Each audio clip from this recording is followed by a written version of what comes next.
Hey everyone, it's Skipper Mark, and we just got back from using our WaveRunners in Branford, Connecticut.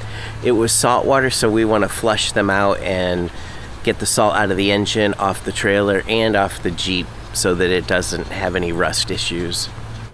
Salt Away is a non-toxic product that dissolves salt, and we use it to flush the engine and wash the salt off the WaveRunners, the trailer, and the Jeep.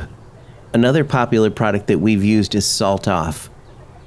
Both companies offer a kit that includes a dispenser that properly mixes the solution, and the hose comes from your dealer and is specific to your machine.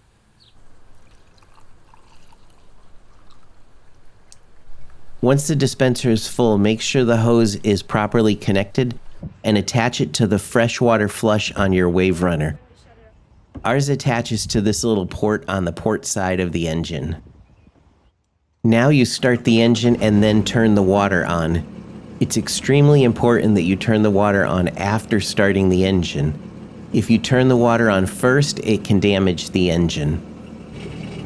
Once the engine is running, open the valve on the dispenser to let the Salt Away solution flow. A foam mixture will come out the back, and you want to check the cooling indicator on the port side to make sure that the engine is getting cooled.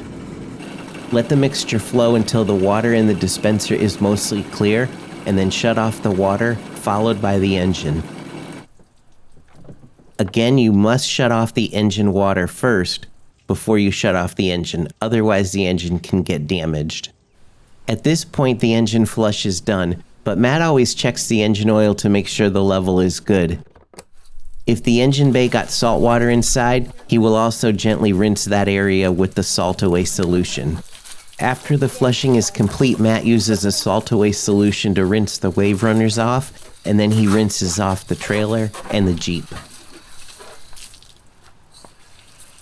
So as you can see, that's a pretty simple process.